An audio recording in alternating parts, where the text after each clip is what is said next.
Hi, welcome to Movie Review Mom. If you've never been here, thank you so much for visiting my little YouTube channel. Be sure and subscribe, ring that little bell, and it'll notify you every time I upload a movie review, which is almost every single day. So many movies have been coming out, which is awesome. And also like this video. That actually helps me a lot, and I really appreciate it.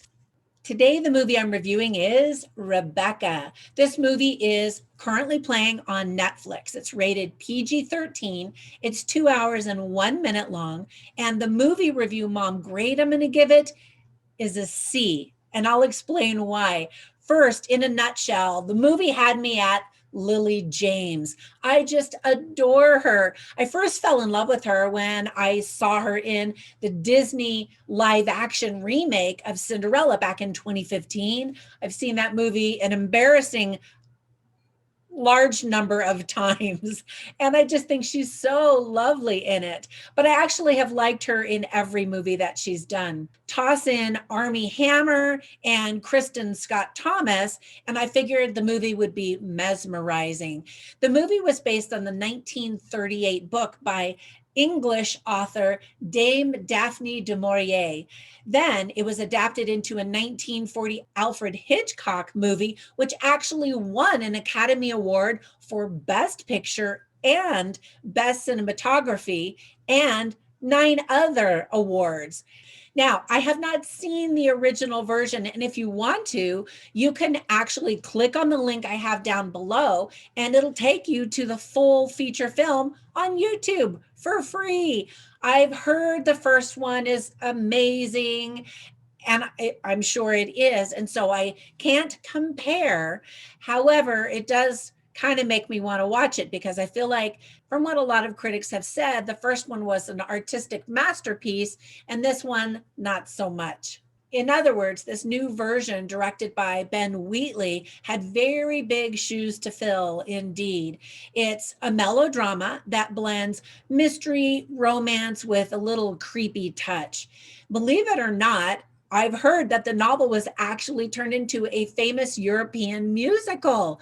I haven't seen that either. So let me know if you have seen it, because I'm curious how that worked. Anyway, let me give you some tips for parents. Mostly kids are going to be bored. It's not really a family-friendly movie in that regard. There is some profanity and some partial nudity, skin. You see a couple in bed, but you don't see a whole lot of other body parts and stuff. So that's good. Some themes that are addressed in the movie are love, relationships, and true love versus loving for advantage. And the movie really plays around with that idea. So I liked that. Other themes are fitting in, marriage, competition, communication, and truth. And exactly what is truth? And do you want to know the truth? And how does truth change things? Now, some things that I really liked is that the movie is beautiful to look at. There's some beautiful cinematography, and my dream job now is to be a location scout for a gorgeous film like this. Now, you already know I love Lily James, so it's no surprise that I thought she was really great in this movie. Armie Hammer also never disappoints. He's such a likable actor, and I've always enjoyed all of the movies that he's been in. I thought that he and Lily James had really good chemistry together. It was believable, and I liked the contrast of their characters and personalities. Now, Kristen Scott Thomas was perfect in this movie. This is the kind of drama where she really shines. I think the first time I ever saw her on the big screen was in the movie The English Patient, and she was stunning and mesmerizing. And she is in this movie as well. I just was really intrigued by her in this role.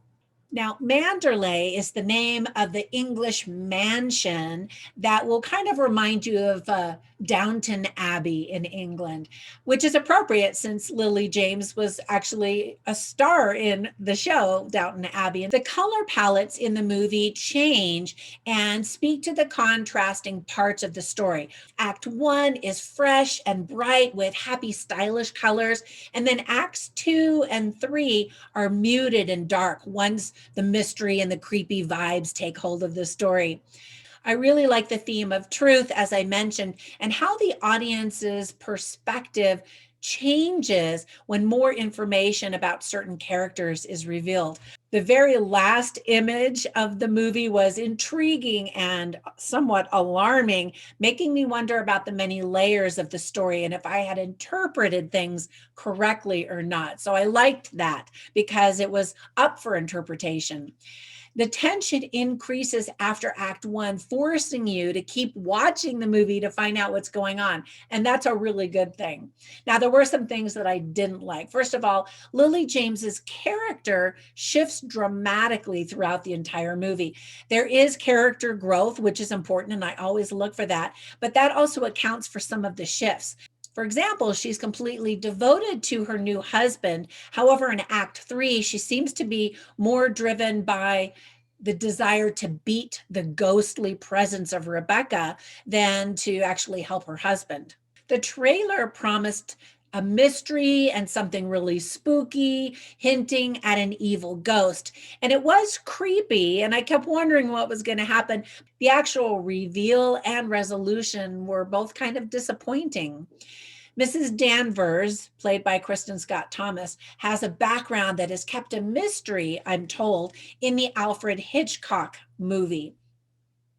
Now, in this one, we learned the background and we're like, oh, okay, not that big of a deal, not this huge, mysterious reveal. So that was kind of disappointing.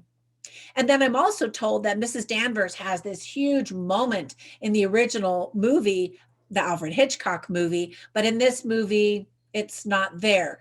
Now, of course, I haven't seen the original, so I don't know what I missed, but apparently it was like a big deal. This movie tried to add some new elements to make it fresh and different, something, right? But some things were added, I think, for really no reason. For example, there's an aspect of sleepwalking that was added to this movie, but it doesn't really serve a purpose really other than to have one creepy scene. But then the scene didn't really go anywhere. There was some exposition as well as editing that jumped around and made me wonder if they had rushed the movie in post-production, maybe cut out parts that would have made it flow better or explain things a little bit better. And then by the end of the movie, I was disappointed. I had stayed up way past my bedtime one night to watch this movie. And then by the time the movie finally ended, I was just really sleepy and I kind of felt like I wished I had just gone to sleep at my regular bedtime.